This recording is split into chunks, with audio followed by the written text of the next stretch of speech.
o desfecho da tragédia, da nossa tragédia, do Édipo Rei, mas também toda a peça.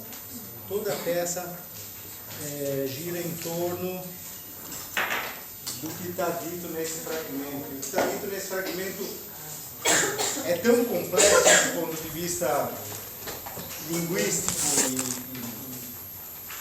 e filosófico, que eu preferi escrever ele aqui em grego, mas vou traduzir daqui a pouco e explicar, né? Vocês devem ter reparado que o Édipo Rei gira em torno do oráculo de Delfos. Gira em torno do oráculo, de uma profecia.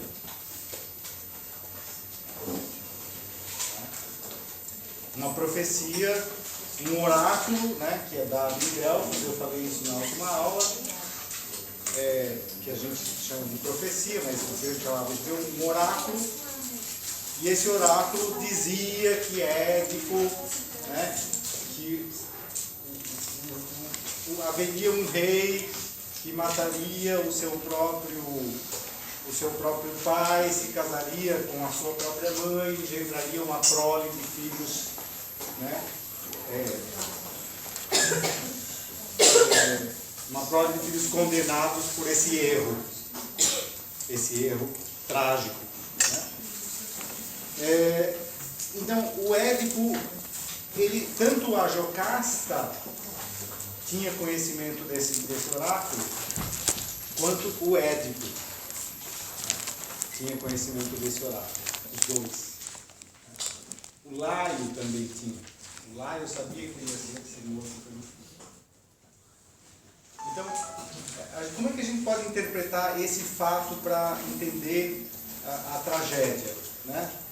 Em primeiro lugar, do ponto de vista religioso, né? Como eu disse para vocês, na tragédia grega, o aspecto político e o aspecto religioso não estão separados. Porque o homem grego, o homem no sentido de antropos, no sentido universal, né, não está separado do religioso, do domínio do religioso, né? Então, a relação que ele tem com a vida religiosa e com a natureza é uma só, né? Homem, natureza e o sagrado são uma coisa só, né? Logo, o universo político e o universo sagrado também, religioso, também estão entrelaçados, né? Daí a importância desse oráculo, né? A importância que tem aquilo que foi dito em Delfos. É justamente no caminho de Delfos, entre Delfos e Daulis, numa encruzilhada, mas é no caminho de Delfos que o Édipo mata o próprio pai, né? Nessa encruzilhada. Ele repete várias vezes no final, né? Que essa encruzilhada ele deveria ter atentado para isso, né? Mas ele não atentou. Então, essa frase aqui foi escrita cerca de 200 anos antes da peça, né? Por esse filósofo, eu já falei dele, o Heráclito, é um filósofo que foi muito condenado pelo Platão e pelo Aristóteles também, né? É um dos primeiros físicos, um dos primeiros filósofos que a gente chama de pré-socráticos, né? Ele também era chamado de Heráclito o Obscuro, Heráclitos Skoteinos, né?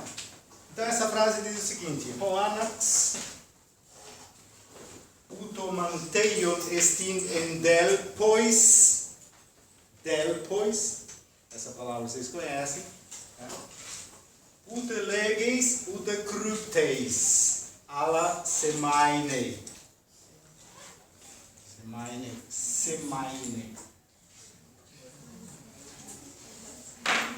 E essa frase é traduzida como o Senhor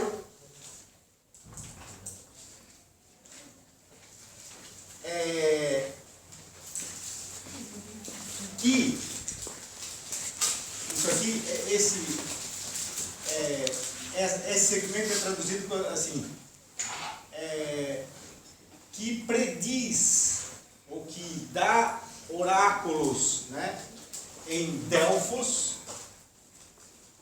E esse senhor é o deus Apolo, é o senhor em questão aqui, o deus em questão na tragédia é Apolo. O deus Apolo, né? Vocês devem ter conhecimento, acho que já falei isso. Todos, né? A gente já viu isso na Odisseia. O mundo grego é um mundo politeísta, né? Eles têm deuses para tudo. E o Apolo é, digamos assim, é o Deus que age, de fato, sobre a vida de todo mundo. Apolo é o Deus Sol, né? Ele tem força para agir sobre a vida de todo mundo. Tem muitos deuses que não estão nem aí para nada. Né? Tem os deuses gregos que vivem lá no mundo deles, de prazeres, etc. Eles não estão nem aí para os homens. Mas o Apolo, sim, Apolo age, né, diretamente sobre os homens. Tá? E uma das formas do Apolo agir é justamente que ele tem um templo, existe o templo de Apolo, então em Delfos, nessa cidade, né? E lá ele diz oráculos. A palavra manteion e semanei tem a mesma origem lexical, e elas fazem parte de uma série de palavras que vocês conhecem, por exemplo, semântica, ou quiromancia. O que é quiromancia? Quem lê as mãos, né? Daí vem esse mantém grego, né? De ler o significado oculto. Mas semainei, o verbo semainei, daqui a pouco eu vou traduzir o final, ele também está relacionado, porque na verdade o manteion e o semainei estão relacionados à palavra, ao verbo semainei, que significa dar significados para as coisas. Né? Então, o Senhor de quem é o que dá, né? Prediz ou que dá oráculos em Delfos, né? Isso também é traduzido como o Senhor de quem é o oráculo de Delfos. A tradução mais que vocês vão achar mais corrente é essa: o Senhor de quem é o oráculo de Delfos.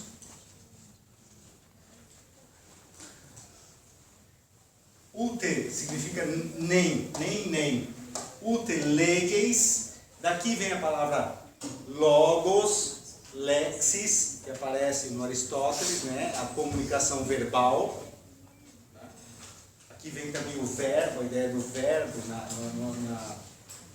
no livro de São João, no livro das Revelações, o Apocalipse, né? Que começa enarque, logos, kai logos, entros conteo. No início era o verbo, o logos, e o verbo, né? O logos, ou seja, a palavra, estava com o Deus. Né? Então, lege significa dizer usando a palavra, o discurso, a lexis, né? Do Aristóteles. Na parte final da poética vocês têm isso, né? Que é a expressão, né? A parte de expressão. Então, nem diz, se traduz assim, nem fala, nem krute significa desse verbo vem a palavra cifrar. Cifrar. Vem também a cifra do violão, vem daí também. Né? Uma cifra, né, é algo que está... decifrar vem daí também. Né? Decifrar é desfazer a cifra de alguma coisa. No mundo da informática também tem, por exemplo, encriptar, não é? Qual que é o contrário? Descriptar, existe? Desencriptar, não sei, decrypt em inglês, né? Criptografar. Oi? Criptografar, beleza? Criptografar é outra coisa, criptografia é outra coisa. Tudo tem a ver com o kryptein em grego, né? O kryptein é esconder, ocultar alguma coisa. Então vocês vejam, o Senhor de quem é oráculo de Delfos, ou o Senhor que dá oráculos em Delfos, né? Nem diz, nem cifra, ocultando, né? Mas, Allah significa mas, semainei. E esse verbo semainei, ele significa várias coisas. Ele é traduzido literalmente por significa. Dá significado. A tradução mais corrente é dá a entender. Kryptes. Ala semaine. Hoanax utomanteion en estin en delpois ut legis ut kryptes. Ala semaine. Então, esse semaine ele é um verbo complexo, porque está relacionado à predição, né? Ao fato de que o Deus Apolo, ele não diz as coisas diretamente, nem esconde as coisas, mas revela. Revela talvez seja uma boa palavra, no sentido de revelar, sabe quando tem a revelação fotográfica, né? Uma coisa que está, né? Ele revela, né? Aquele significado que está oculto. Mas ele não revela diretamente, digamos assim. Ele dá sinais, ele dá a entender, né? Revela não é um bom verbo também. Oi? Sugere é um bom verbo, né? Sugere é um verbo excelente. É algo exatamente como sugerir. Ele dá a entender, né? Eu tenho uma traduçãozinha que é assim: o Senhor que dá oráculos em Delfos, né? Nem cifra, nem recifra, mas significa. Porque semaine significa exatamente isso, significar, ou seja, você cria né? Você dá um sinal. Bem, feita essa tentativa de traduzir o Heráclito, que é sempre muito complicado, vamos pensar por que ele nos interessa. E por que isso é importante para definir o Édipo e para definir a tragédia? A gente parte sempre do ponto de vista de que tanto o Édipo quanto o espectador já sabe o que vai acontecer. Isso a gente estava vendo na primeira leitura que a gente fez. A gente já sabe o que vai acontecer. E o pior é que o Édipo já sabe. A Jocasta já sabe. Eles têm consciência. Eles têm consciência do seu erro. Porque essa consciência já foi dada justamente pelo oráculo. Só que o oráculo não dá as coisas diretamente. Essa que é a questão do Heráclito. E essa é a questão para entender a relação do homem grego com o sagrado. Porque se os deuses chegassem e falassem assim, ó, olha meu filho, é assim, assim, assim, assim, não ia haver nada. O mundo ia ser perfeito.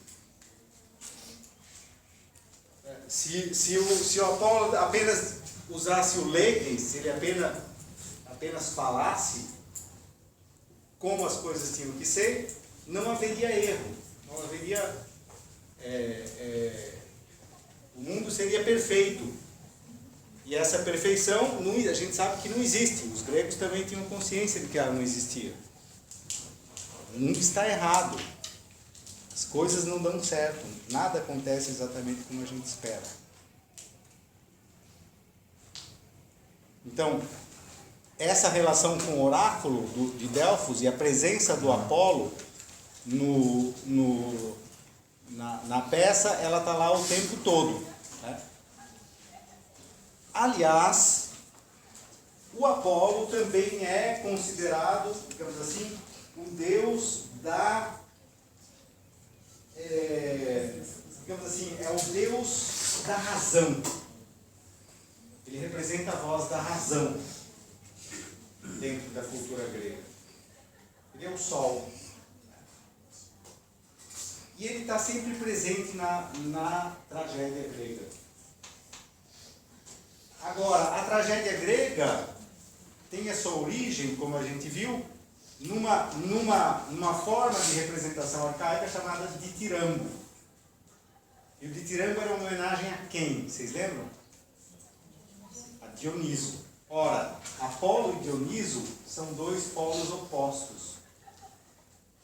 O Dioniso é o deus Baco, o deus da embriaguez, da loucura, da desrazão. Então, como de um lado eu tenho o senhor, né, de Delfos, o Apolo, com toda a sua tentativa de dar significado, ou de dar a entender à humanidade o que está errado, né, e pedindo contenção, pedindo, né, reflexão, pedindo não ação. De outro lado está o Dioniso, dizendo: é preciso se embriagar, é preciso se entregar à vida, é preciso aceitar o erro. E o homem grego está vivendo constantemente essa tensão entre Apolo e Dioniso. Isso é a essência da tragédia. Seria mais ou menos o que acontece no período barroco, assim, essa diferença? O período barroco é essencialmente trágico. Só que a tragédia, né, barroca já está colocada num outro nível, né, no nível da relação entre o homem, o antropocentrismo, né, renascentista, o homem como centro do universo, e Deus, né, e essa sensação de estar, né, cindido. Ou eu acredito totalmente no homem, no indivíduo, na sua capacidade de mudar as coisas, ou eu acredito em Deus. Então você fica numa tensão, né?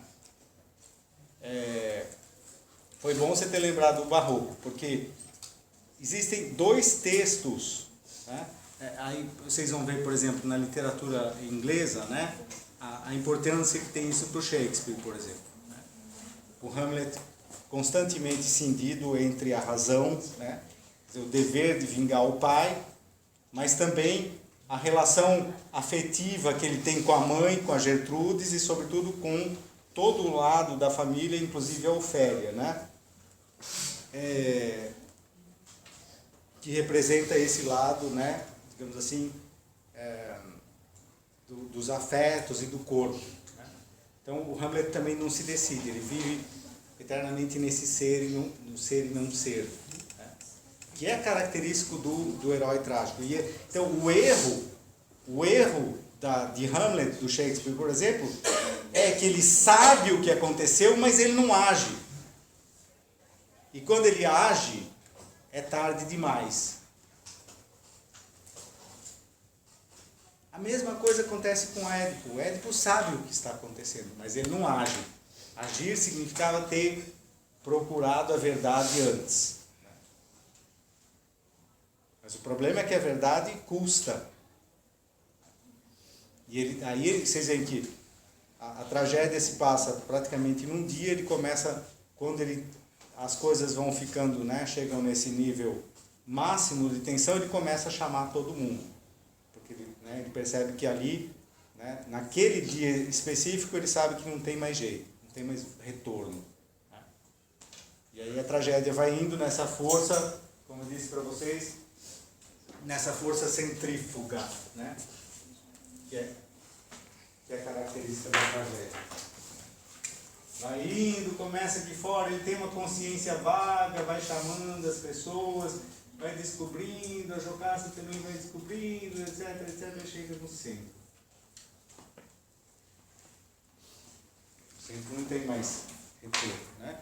E essa força centrífuga na tragédia, né, está ligada ao lento processo de reconhecimento daquilo que já está dito lá no começo, do oráculo. O oráculo já tinha sido dado, ou seja, o herói trágico ele tem consciência de que está errado, mas mesmo assim ele continua a fazer o que faz. Ou ele não é capaz de tomar uma atitude. Na literatura brasileira tem dois grandes textos trágicos na literatura contemporânea, né? estou sempre me referindo a eles porque eles são incontornáveis, a meu ver, né? Um é o Grande Sertão Veredas, do Guimarães Rosa. O Reobaldo vai vingar a morte do Joca Ramiro, ele está envolvido com o Diadorim, ele sabe que alguma coisa vai acontecer, ele tem consciência de que alguma coisa vai acontecer de ruim, e mesmo assim ele vai para aquela vingança, aquela guerra de vingança. Né? Tem um momento em que o Diadorim quer desistir, né? Porque os dois estão apaixonados, né? Mas ele leva aquela guerra, né? Ele vai levando aquela guerra que ele sabe que vai ter um fim trágico. Ele persiste naquele erro. A mesma coisa acontece no Lavoura Arcaica do Radon Nassar, que é muito mais trágico ainda, porque o Lavoura Arcaica, o André, ele sai de casa, né? Ou seja, depois que ele tem a relação com a própria irmã, né? Ele sai de casa, foge de casa para não continuar naquele erro. Né? A irmã também se tranca, a Ana também se tranca na vida da igreja, eles se separam, o pai manda, a mãe manda o outro irmão mais velho buscar o André sabe que não pode voltar, de jeito nenhum, mas ele volta. E aí vai, o Lavoura Arcaica vai indo assim também. Ele vai, volta, no final acontece aquilo que já era esperado, todo mundo sabia que ia acontecer. Então, nessa relação entre aquilo que é dito pelo oráculo, né? Ou pelo destino, né? Que os gregos também chamam de dike, e está em oposição ao que eles chamam também de hubris. A hubris, que é justamente, vou grafar com hubris, sim, o hubris, em grego é hubris, essa a gente traduz como erro, é o erro trágico. O personagem, ele permanece, ele comete um erro e permanece nesse erro, por uma força incontrolável. Né? Outra tragédia importante é uma tragédia que é, na verdade, uma releitura de uma tragédia clássica. Uma tragédia chamada Fedra, do Racine. Jean Racine.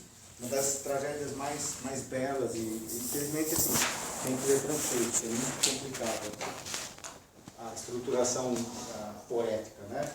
Mas a Fedra, ela é da linhagem de Minos e Pasífae. Minos e Pasífae. A Pasífae era mulher do Minos, rei de Creta. Ela trai o marido com um touro. Como consequência, ela tem um filho que é o Minotauro, que vai ser preso num labirinto. Né? Aí vem, eles estão matando as virgens, subindo para o Minotauro, até que vem o Teseu, mata o Minotauro e leva a Ariadne. Né? Junto com a Ariadne, ele leva também a irmã mais nova, a Fedra. Depois o Teseu é como Ulisses, né? Ele abandona a Ariadne na ilha e fica com a irmã mais nova, a Fedra. O Teseu ele é bem mais velho. Né? Aí tá, o Teseu está lá, a Fedra também está lá, depois de muitos anos de casamento. O Teseu está sempre viajando e a Fedra vai se apaixonar pelo filho do Teseu com a Ariadne, que é o Hipólito. Que não quer saber de mulher. É um personagem que originalmente ele é mesmo, nas versões antigas, ele era um personagem mais ligado à religião, mas também mais pouco afeito às mulheres. E a Fedra se apaixona perdidamente pelo enteado, né, mais jovem, e ela reconhece isso. Esse erro dela está ligado ao que aconteceu lá há a mãe dela já tinha tido aquela relação com o Minotauro, e aquela família inteira estava condenada ao erro. Mas ela se entrega para a força dionisíaca da paixão. Ela não consegue resistir.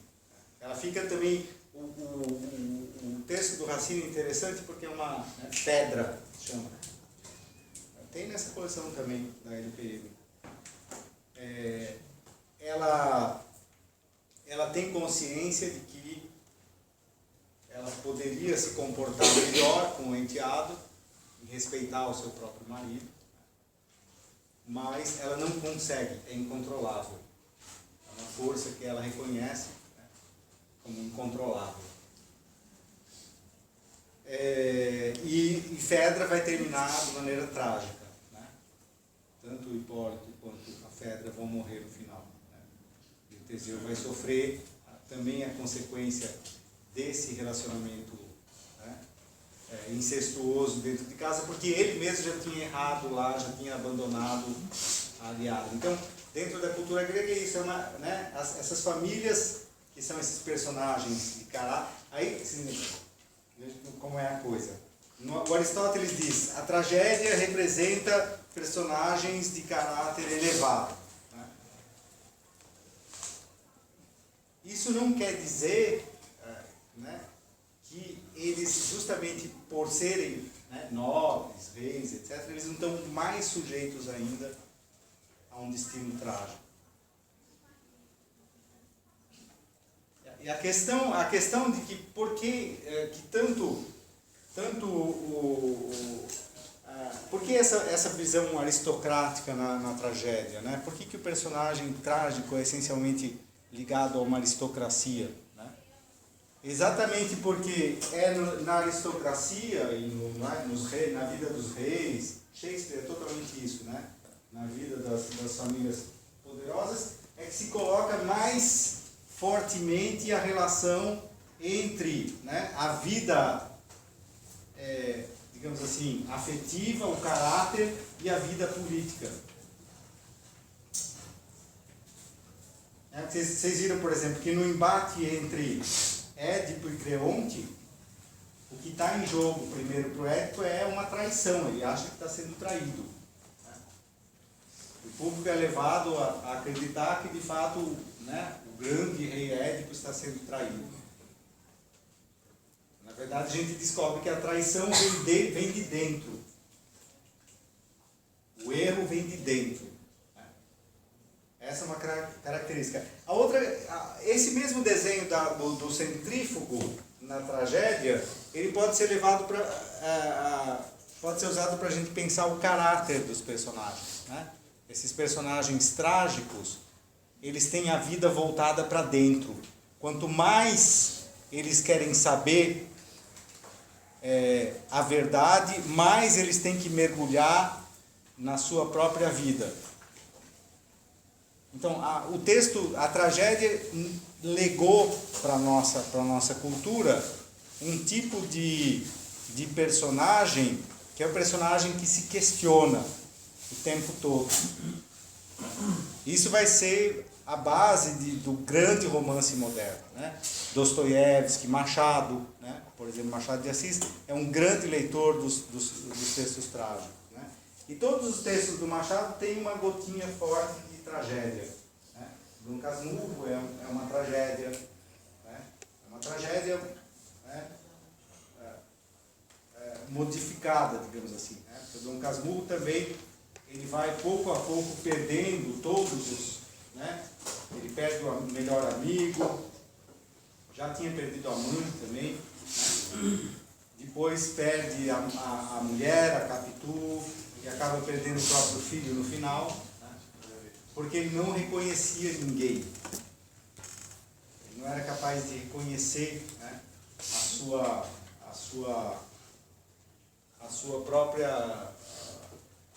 seu próprio egoísmo.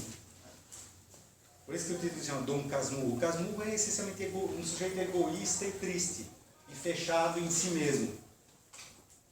Então ele escreve o Dom Casmurro para tentar se recompor, digamos assim, para tentar entender aonde é que ele errou. Né? O personagem que quer entender aonde ele errou é justamente o personagem trágico. Nisso, o Édipo Rei é fundamentalmente diferente da epopeia. Né? Então aqui a gente já tem bem definido o gênero. Ainda uma coisa sobre a tragédia, uma coisa importante, que tem a ver com a definição de gênero. O tempo e o espaço também fazem assim, também fazem esse movimento. Daí porque o Aristóteles, que é tão importante na tragédia, essa unidade, né? O mito, né? Para Aristóteles, ou seja, a trama dos acontecimentos, também vai se resumindo, vai se reduzindo cada vez mais. Começa bem amplo, tem um monte de possibilidades, depois as possibilidades vão se fechando. E quanto mais se fecham as possibilidades, mais vai subindo, né, o clímax, mais nós se vão criando até que, né, acontece a catástrofe final. Aquilo que Aristóteles chama de catástrofe, que é tão importante. Né? E dentro desse processo vão se dando os processos de peripécia e reconhecimento. E quanto mais o reconhecimento é intenso, né, mais vai aumentando também a força do mito, no sentido do Aristóteles, a força do enredo. Mas tudo na tragédia vai em direção a um centro, e vai em direção a uma espécie de contenção. Por isso que a melhor definição de tragédia quem dá é o próprio Guimarães Rosa. Num conto de Tutameia, ele diz assim: o trágico não vem a conta-gotas. Não é devagarinho, lentamente. O trágico, quando vem de uma vez. Quando começa o Édipo Rei, a gente já sabe que está indo para o final. Todo mundo já sabe que o final está perto. Trágico não vem a conta-gotas. Ora, a epopeia faz exatamente o contrário. Né? A epopeia começa de um núcleo, né? Você lembra?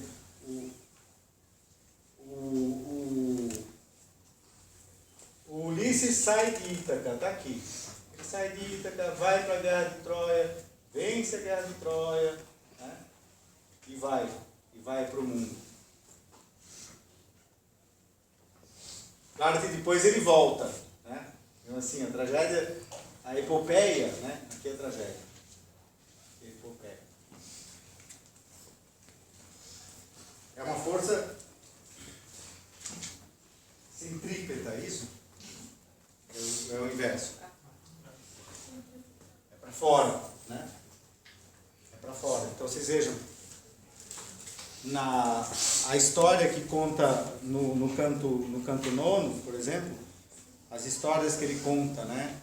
Ele sai de casa, vai para Ítaca, depois eles venceram, depois eles foram parar na ilha dos Lotófagos, né? Depois encontraram o Polifemo, né? E a história deles vai aumentando, né? No final eles saem da caverna, e fora da caverna o Polifemo ainda está perseguindo eles no mar, né? E depois a viagem dele vai continuar. E cada canto, né, dessa epopeia vai ser o desenvolvimento, né, ou a criação de uma nova ação, de um novo ciclo e de um novo mito. Né? Então a epopeia consiste numa série de enredos ou de mitos. Né? Não existe uma unidade no mito. Aristóteles já tinha reparado nisso também. Como não existe na epopeia também uma unidade espacial e nem temporal. O tempo, né, na epopeia é muito mais vasto. Né? Ele se alarga. A epopeia, a Odisseia, dura 30 anos praticamente. Se a gente contar o momento em que Ulisses sai para a guerra de Troia, né? Ele vai para Troia, passa 10 anos guerreando, depois leva 20 anos para voltar. Isso é impossível numa tragédia. Uma tragédia não pode ser assim.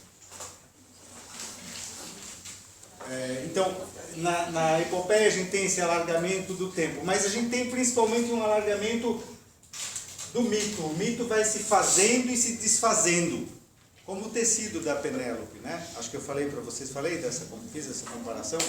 Tá?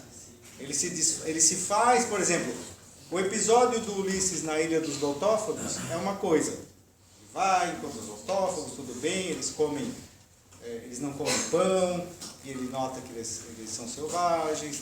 Dali ele vai para um outro lugar, que é a ilha onde moram os ciclopes. Aí ele explica toda a vida dos ciclopes, quem são os ciclopes. Aí ele encontra o Polifemo, tem a briga com o Polifemo, e até que ele vence o Polifemo, e sai, e vai. E a gente vê ele saindo já para um outro episódio. Né? Isso porque a gente só leu um canto, mas né, vocês devem estar lendo a Ilíada também ou não? Uhum. Né? Vocês vão ver que você vai passando de um episódio para outro, ou seja, cada vez que um mito, né, um enredo se faz, ele também se refaz em outro e vai se dividindo. Né? A outra coisa na epopeia, diferente da tragédia, é que a gente viu que na tragédia a gente vai indo para os protagonistas e principalmente para o Édipo no final. No final é o Édipo sozinho, e é isso que interessa.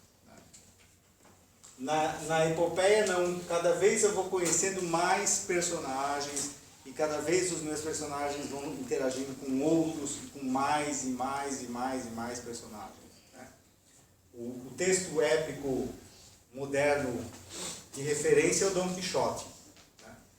Dom Quixote tem mais de 3.000 personagens, que a cada saída do Dom Quixote, cada lugar que ele chega, ele encontra um personagem, ele tem uma história. E vai outro capítulo, outra história, outra história, outra história.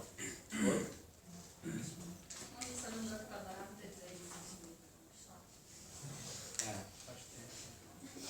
É um livro dos mais... É o fundamento do... Qualquer romance moderno tem como referência o Dom Quixote. Né? Porque é um livro muito reflexivo. Né? O tempo todo é um romance que fala do próprio romance. A gente vai ver isso, a gente vai discutir lá na frente. Então, outra característica da epopeia. O herói épico, ele não está voltado para dentro. Ele não tem, né? O herói épico está voltado para fora. O que interessa, por exemplo, no episódio que a gente leu, não é o Ulisses dizer quem ele é. Tanto que o nome que ele dá pro Polifemo, qual é? Eu sou ninguém. Não interessa quem eu sou. Interessa o que eu faço. Então, o importante no herói épico é o que ele faz. E a gente viu no Aristóteles, né? Que é justamente o essencial na epopeia são as peripécias. E como uma peripécia vai se encadeando na outra. Né? E o Aristóteles diz que a rigor, um texto épico pode não ter reconhecimento, mas ele tem que ter peripécia. Ou seja, né, porque o reconhecimento é característico disso aqui. O reconhecimento tem a ver com o fato de que o personagem, né, ele reconhece uma verdade, como acontece no Édipo. No Édipo a gente viu uma sequência de pequenos reconhecimentos, né? Porque o reconhecimento maior do Édipo rei é isso aqui. É ele reconhecer no final que quem estava certo era o Apolo. A grande verdade, o reconhecimento final do Édipo, lá no final, né? Vocês leem as últimas falas do Édipo, ele vai dizer, se eu tivesse escutado o oráculo, né? Nada disso teria acontecido. Os meus filhos estariam salvos, ou nem teria filhos, na verdade, né? Ou teria outros filhos, eu seria rei de outra cidade, né? E não dessa. Né? Essa própria cidade não viveria essa peste, né? Professor, não sofreria. mas tudo que acontece na vida de Édipo é por causa da maldita predição de Apolo, porque se não tivesse aquilo, os pais não teriam feito o que fizeram com ele, enfim, nada dessa história teria acontecido, né? Se origina ali, então... Então, o Apolo, mas o que o Apolo está dizendo, num outro nível, a gente pode interpretar assim. Claro, tudo culpa de Apolo, mas o que o Apolo diz o tempo todo para os homens tomem cuidado com o que vocês estão fazendo. Por exemplo, não se entreguem para a paixão. Percebe? Não se entreguem facilmente para as aparências. O Apolo é o Deus que o Platão mais gostava, né? É o único Deus que ele respeitava, porque ele é o Deus contrário ao mundo do corpo, das aparências, né? Era o Deus também que exigia, né, do homem grego uma atitude mais, como é que se diz? Centrada, mais racional. Mas vocês viram como a possibilidade do Édipo não se cumprir? Acontece que o Édipo, como todo cidadão grego, estava vinculado a Dioniso, estava vinculado à festividade, né? Estava vinculado ao casamento, né? A gente viu que a própria Jocasta, né, ela é extremamente dionisíaca quando ela diz para o Édipo assim, né? Acho que a gente leu aqui, né? Mas veja, não há problema, muitos outros reis ou homens aceitaram o himeneu da própria mãe, né? Isso é normal. Essa é a voz do Dioniso falando dentro da Jocasta. Claro que no final, isso que a gente estava discutindo no final da última aula, né? A Jocasta, ela é a última a querer que o Édipo saiba a verdade. Mas isso faz parte também do caráter dela. Por que a Jocasta não quer que o Édipo... Se vocês leram, vocês sabem que ela fica falando assim, não ouça isso. Não ouça essa pessoa. Não queira saber isso. Ela já sabe o que está acontecendo. Ou seja, ela já sabe que ela está casada com o próprio filho. Mas por que ela então... Por que ela quer impedir o filho de saber a verdade? Para poder continuar naquela relação. Você acha? Eu acho que é uma sacanagem dele, sabe?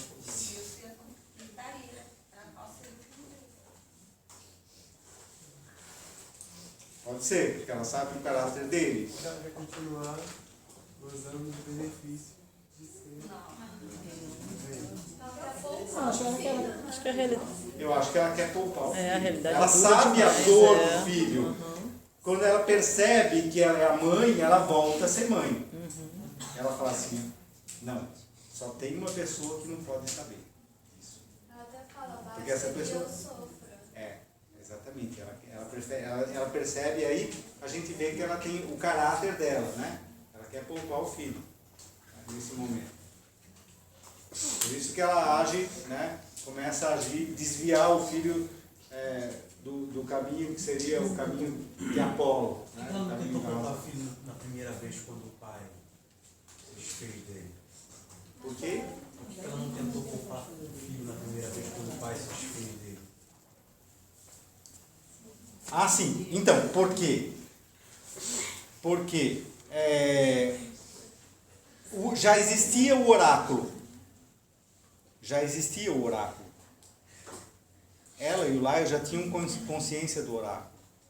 Elas já sabiam que aquilo ia acontecer. Foi numa tentativa de poupar quando eles se afastam do filho. Justamente para ele tentar demorar com não acontecer. Mas aí você vê os dois lados da mesma personagem, né? De um lado ela aceita matar o próprio filho, e lá na frente depois ela quer poupar o próprio filho da dor. E aí a gente começa a perceber que tudo acontece num dia, mas a história é longa. Oi. Mas será que matando o próprio filho também não seria uma forma de poupá-lo dessa dor, já que ela sabia que o destino não era esse, então se ela matasse não sofreria? Então, será que desde o começo ela já não estava meio preocupada com o filho? Não. Ela só tem, até um determinado momento, ninguém sabe. Todo mundo desconfia, mas ninguém sabe. Porque aí é que está a importância desse verbo semane. Eles sabem o que foi dado a entender, mas não aquilo que é. Aí vocês vão perguntar, mas como então ninguém sabe? Não, é justamente aí que está, né, o sentido da religiosidade grega. Eles não têm certeza, eles desconfiam. Porque se eles tivessem certeza, nada disso teria acontecido. Percebe? Então, só que aí, em que consiste a tragédia? Na transformação, né, disso aqui nisso. Nesse logos. Né? Esse logos, no final, é que vence a tragédia, digamos assim. Né? A tragédia sai do domínio do oráculo, do semaine, e vai em direção ao logos, em direção a uma clareza final. Né? Agora, essa clareza final custa a vida das pessoas. E isso é a essência do trágico. Né? Não se chega à verdade senão através da dor. E os gregos tinham um nome para isso. Os gregos tinham um nome para isso, que era patematos. Ninguém sabe o que é tomar? Aqui, ó. Onde? Aqui? Não, mas essa Ah, tem que essa ser não aquela tem, de... Essa daí é assim? Aqui tem. Tem? Patematos. Que é a mistura de patos com matei. Da onde vem também a palavra matemática. Né?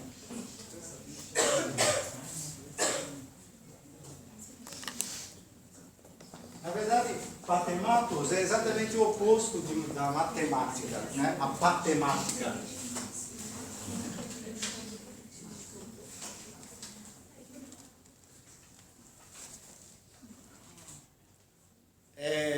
A matemática significa aprender aquilo que você já sabe, aprender aquilo que se sabe. É mais ou menos isso, né? O patematos o Aristóteles usa essa expressão na própria poética. Né? E o patematos é aprender através da dor, do sofrimento e da paixão. Né? Patos em grego é traduzido como, né, dor, sofrimento ou paixão. Né? E a gente viu na poética do Aristóteles que o interesse da tragédia e o significado da tragédia, aquilo que a tragédia efetivamente diz, ela serve para quê? Para provocar o quê? A catarsis. Né? A catarsis é justamente a purificação, né, do que existe de ruim dentro da gente. Mas essa catarsis, ela surge, né? Eu falei para vocês da simpatia. Na verdade,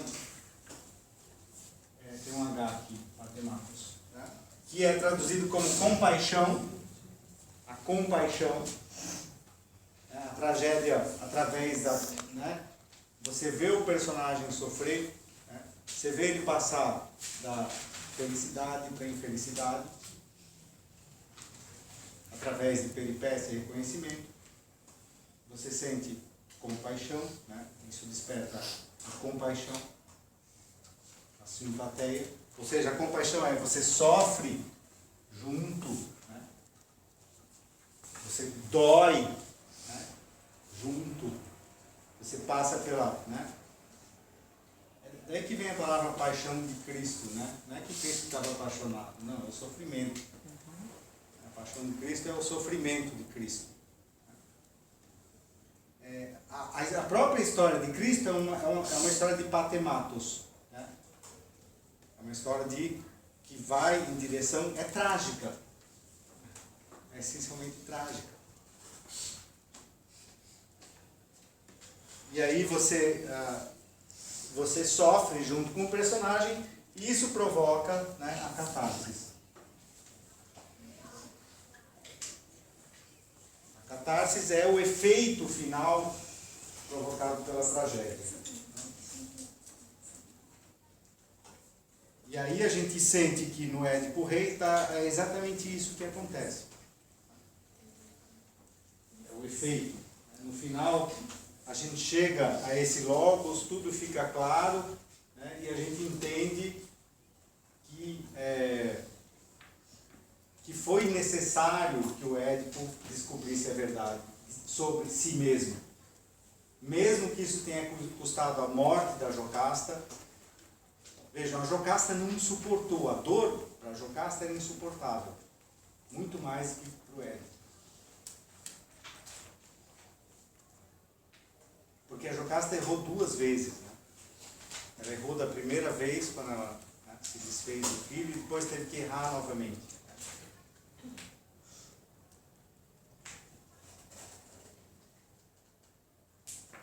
Já o que acontece com o Édipo Rei no final? O que acontece com o Édipo no final? Foi?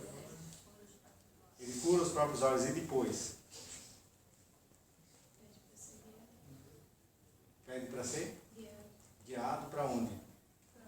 Para longe. Para ser fora da banido, cidade, né?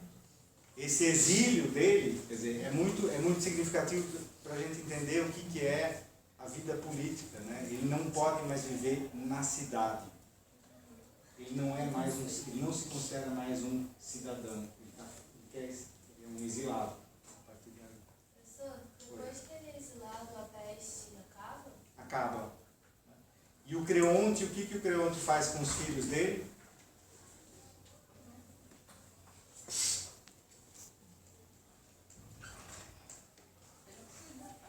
Cuida, né? Justamente da Antígona, dos 2 filhos. O último pedido do Édipo é: poupe meus filhos. Né? Mas ele deixa claro que os filhos dele nunca vão viver uma vida normal. Nunca. Que as filhas nunca vão se casar e os filhos nunca vão viver uma vida normal. Ele sabe que toda a família se perdeu. Se vocês forem ler Lavoura Arcaica, é exatamente isso. Toda a família se perde na história de Ana e André. Ninguém sobrevive. A mesma coisa a família do Hamlet. Isso é característico. O Macbeth, né? Também do Shakespeare. O Romeu e Julieta do próprio Shakespeare. O erro acaba sendo o erro de todos. Porque o erro a tragédia, como eu disse, é essencialmente política. Sendo política, o erro não se restringe só aos indivíduos. Ela afeta toda a vida da polis.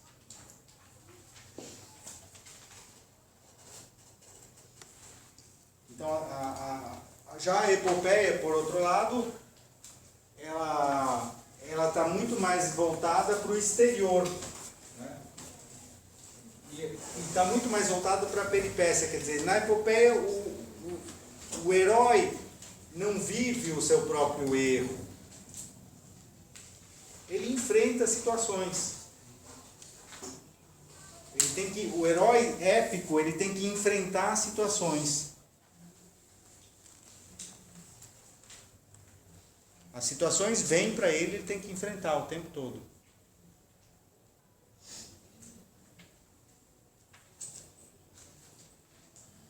O videogame é totalmente épico, né?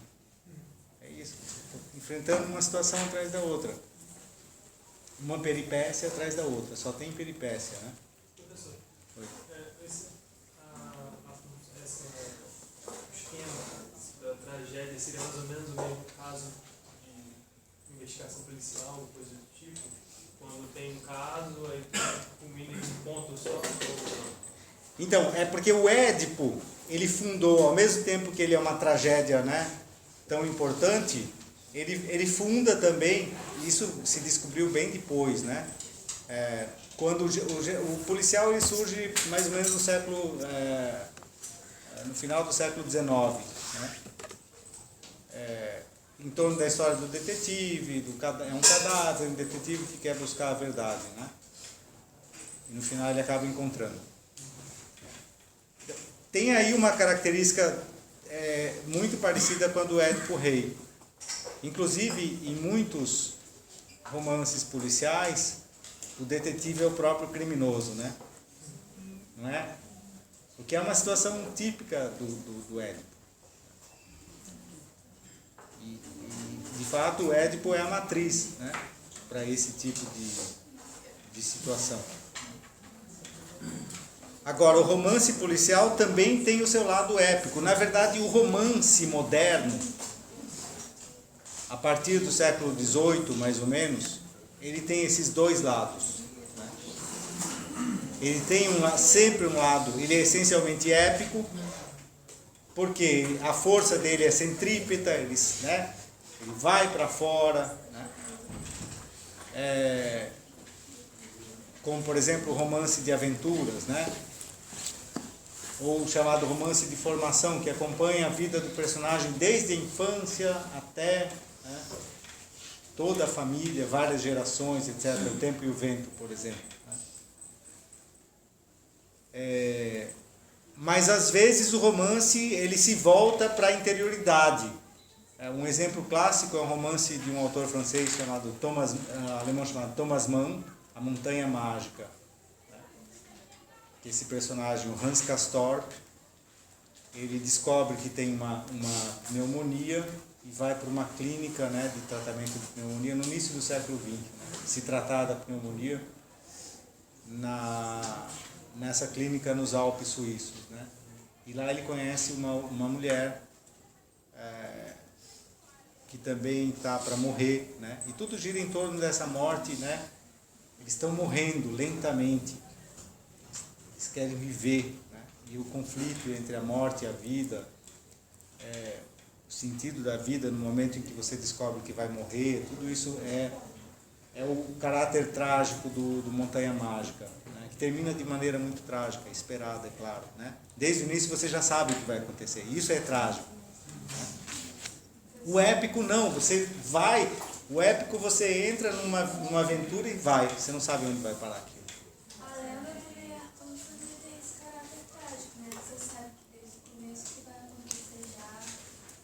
E até naquele livro, acho que no Javalon, que vai sentada na Gondwana, né, ela passa por uma série de acontecimentos trágicos também. Tem até a parte que ela se casa com um homem e se apaixona também pelo enteado dele. Mas aí você já definiu o épico, é uma série de acontecimentos trágicos. Você percebe? Então, mas tem essa mistura, né, entre o épico, você falou dos romances a partir do século XVIII. Não, mas aí eu estou me referindo mais a um tipo de romance que tem uma força muito mais centrífuga, né? Como, por exemplo, o Montanha Mágica, que inclusive o espaço vai se restringindo, tudo passa a acontecer naquele lugar. Né? É o contrário das Brumas de Avalon, que são uma série de tragédias, né? Que vão acontecer em um arco temporal, que a questão do arco temporal é importante também. É um tempo muito longo. O tempo da tragédia é imediato. Percebe? A Montanha Mágica também tem um tempo restrito, mas tem um livro de umas 800 páginas, né? Delicioso. Mas o espaço é restrito. Os personagens estão como que imobilizados. O já mencionado várias vezes A Paixão segundo GH da Clarice Lispector é essencialmente trágico, embora não tenha peripécias. A Paixão segundo GH é um longo reconhecimento, do início ao fim. E dura mais ou menos, a duração do Paixão segundo GH é mais ou menos 2 horas, talvez menos que isso. Quanto tempo durou A Paixão segundo GH? O tempo concreto, real, né? Talvez menos, 1 hora, 20 minutos, 15 minutos. Mas o livro tem 200 páginas. Percebem? A tragédia tem essa condensação. voltando para Aristóteles, né? Na tragédia, o mito é uno. Então, se você falou que as Crônicas de Avalon é uma série de tragédias, já não é tragédia. Não tem unidade do mito, são vários mitos. Agora, algumas histórias, né, são trágicas. Desse ciclo, eu não sei se isso aparece nas Crônicas de Avalon, porque eu não li, mas do ciclo do rei Arthur, a história mais trágica é de Tristão e Isolda. Tem não? É do mesmo ciclo, né? Essa história, Tristão e Isolda, que é uma história extremamente trágica também, né? E uma história que dá origem a praticamente toda a literatura de amor do Ocidente está lá nessa história de Tristão e Isolda. É um texto medieval, um romance medieval. Mas é basicamente a história de, né? O Tristão é sobrinho de um rei da Cornualha, o rei Mark, e ele tem que ir até a Inglaterra para buscar a esposa, a futura esposa dele, que é a Isolda. E lá vai o Tristão, né? Todo feliz, vai buscar a esposa do tio.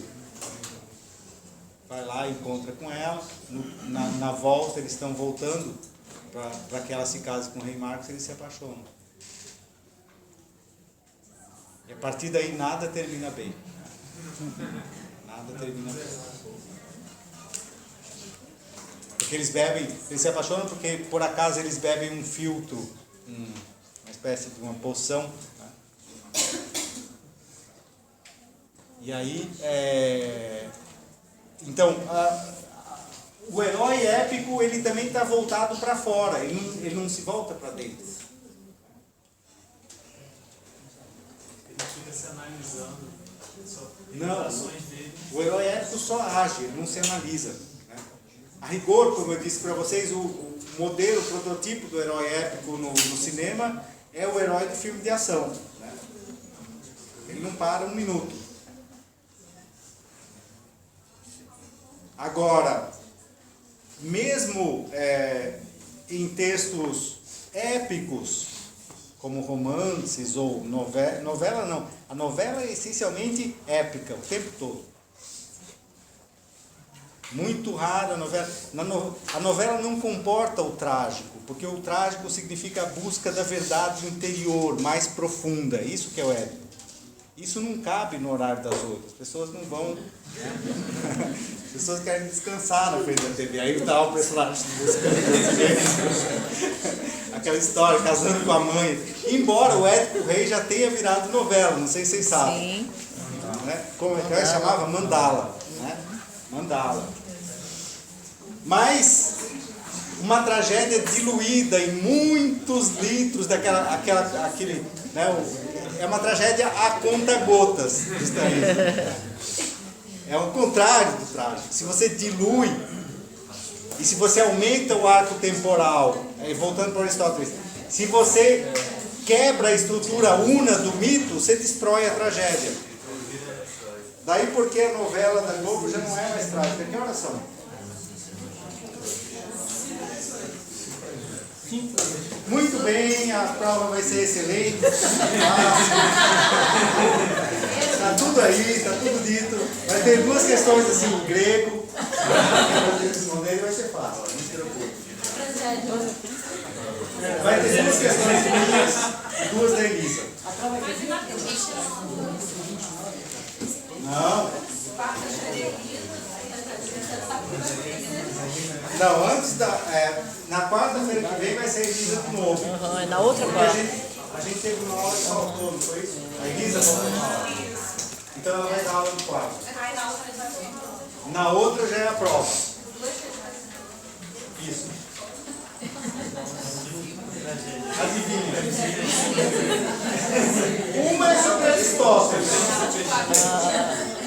Uma é sobre Aristóteles, a outra é sobre o quê? Édipo e Odisseia. Odisseia, mas sobre o que vai ser? Tragédia. É isso, é tão fácil, tá vendo? Você já sabe. Já pode até começar a escrever, quando chega aqui já está pronto.